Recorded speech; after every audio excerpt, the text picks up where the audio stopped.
looking at tech assignment B, under tech assignments, rubric, as you know, tech assignment A, tech assignment B, we have RAM, all right, for lack of a better term. We're going to get into some trapezoidal approximation, stuff like that, but there's a heavy dose of rectangular approximation, so I just called it that. So you click on the assignment itself, all right? So when you click on that, it brings you to this, and Desmos calculator, we did that before. The playlist, we're already here. And then the link for the actual assignment.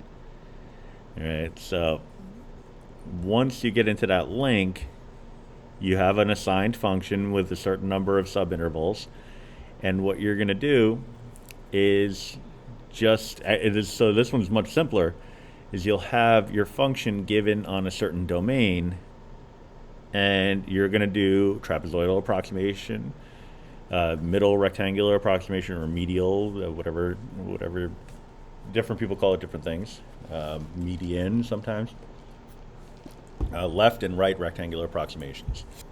So let's go right to the assignment. I'm going to put in my function. Now you'll see here it says f of x. I mean, you see the preamble and all that stuff. But you'll see f of x, I'm going to put in 2 to the x. That's what I did for the last one. So I'll do it again. All right, and you see this glorious looking picture. Over the interval of a to b, which I haven't stipulated yet. So I'm going to say my example is, let's say f of x equals 2 to the x over the interval of, I don't want to go too crazy, we'll say 0 to 3. Because if you go beyond that, then it starts getting a little on the high side. All right, so I'm going to make my a value, because I have the domain set up for you here. I have the a values, or I want an a value of 0 and a b value of 3. So I'm going to reduce that down. Where are you? 3. If you need to, you just type it right in. All right, sometimes I do that when I lose patience. All right, now I'm not in love with this window, so I'm going to go to the wrench. I'm going to make it wider because my b value is 3. I don't need to go out as far as 8, but I'd like to leave. I'm sorry, I was looking at the wrong thing. I don't need to go out as far as 12. I'd like to leave my x stuff alone. So let's go from 0, and I'll go to 3, and then I'll adjust from there. So it adjusts the aspect ratio. I used a big word there, or term. I hope I used it correctly.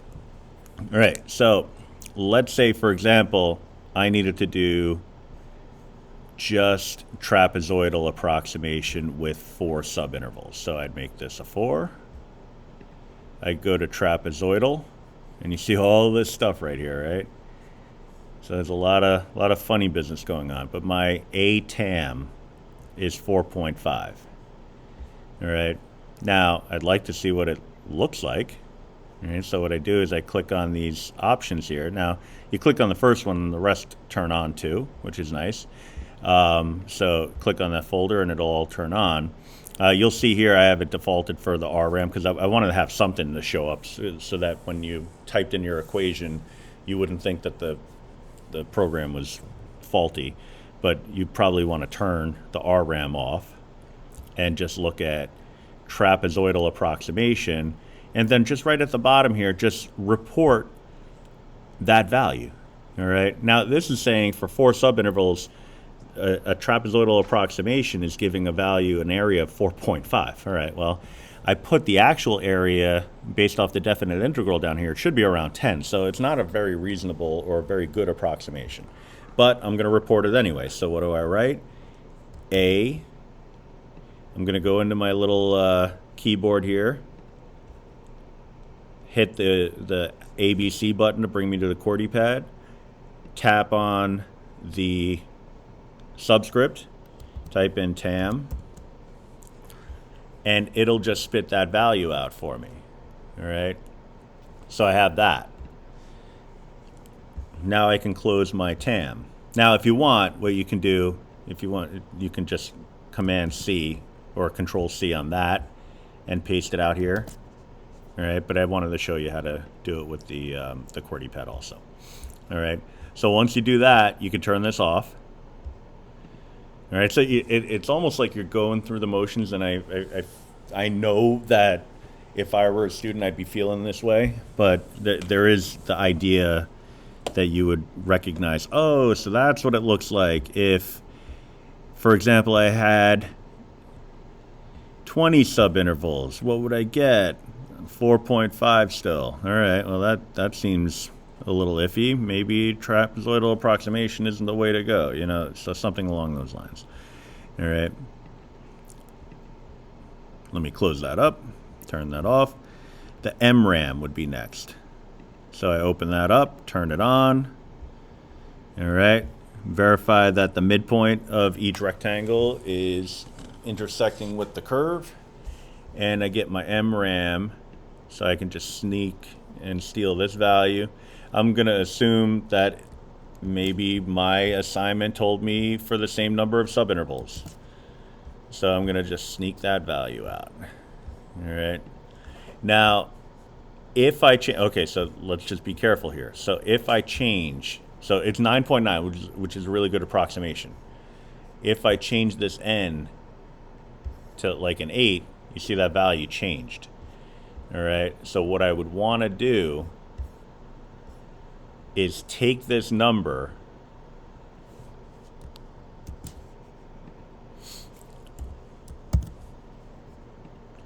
and redefine my MRAM to be equal to that number, so that no matter what I do with the n value over here, it's not going to impact it. All right. That ATAM seems to not be changing to the point where I'm pretty sure there's a mistake there, so I got to take a look at that. All right. But then we would go down the line and do that with LRAM. Yeah, because all these values should be somewhere in the 10 range. So I can grab this. I could even take the whole thing. Command C, sneak that out, put it in over here. But you see how it messes around with the format? You know, you kind of live with it because you can just retype it using the subscript. It just puts dollar signs in there for some reason. I have no idea why. It's on my list of things to investigate. But, again, it's now going to be unrelated to movement along whatever the, the end bar or the end axis is. So, there's that. And then you would do the same thing for R. And then once you've done that, or the RRAM, then you're done. That's all I'm asking you to do. But I do want to take a second and look at the TRAM and see what's going on there. Okay, so after staring at it for a little while, I realized that there was a mistake in my computations here. So in the trapezoidal approximation folder, under ATAM, instead of 1/2, originally it was L plus R. That would have been the average of horizontal distances. We need the average of the vertical distances. It was a function evaluated at L and R. So like a schlemiel, I put the wrong thing there. So I fixed it on mine, but that means unfortunately you need to fix it on yours. So if you replace the L plus R with an F of L plus F of R, then that'll give you the correct ATAM value. All right. And so again, what I recommend you do is copy paste or just type it in, so just type in the value. It'll present you with the correct number, but then what I recommend, what I seem to think at this point, what I think seems to work the best is what I should say, is that pasting the value in directly and then getting rid of any extra fluff that might be there is probably the best way to go. All right, now all three, I think we're missing the one. I was going to leave you to do the RRAM on your own, but now I kind of feel obligated because of my mistake to help out with that. So turn off your TRAM, your RRAM, and let's say we're going to 16 subintervals. You don't have to label the subintervals down here. You just give me the numbers. I'll worry about whether they correspond correctly to the appropriate subintervals. If you'd like to type in a TAM with 4 subintervals, or a RAM, a MRAM with 8 subintervals or whatever, that would be helpful, I guess, but I'm not going to make that a requirement. So let's say, again, I have 16 subintervals here. I have an RAM value of 10.76, blah, blah, blah. So you can type that in, and again, just grab this bad boy here, paste it in up here, get rid of those $signs which show up for some reason, click in an empty space, and now you have the appropriate values. And they're not going to change no matter what you do, to the N up here. All right, so I can make that a 20, and they're still going to stay put. And you can see they're all in the neighborhood of the actual area, which is, I don't enjoy making mistakes, but it's nice when they turn into a learning experience. So the ATAM, I saw 4.5, and it was nowhere near what it should have been.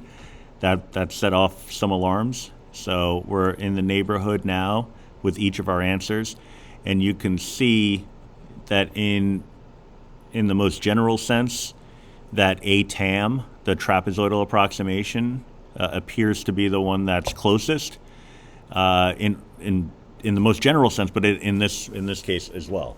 All right, so the one that's closest to the actual area is the one that you should turn on. So turn off everything else, turn on the one that's closest, then save it, but save it with your name. So click on the title where it says your name here, put your name.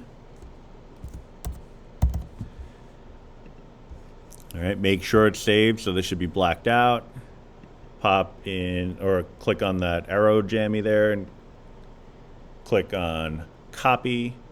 Then go to the actual assignment, click on it. Oops, hit the wrong thing. Click on the assignment, and then go to write submission, paste it in, and hit submit. All right. Thank you for your time.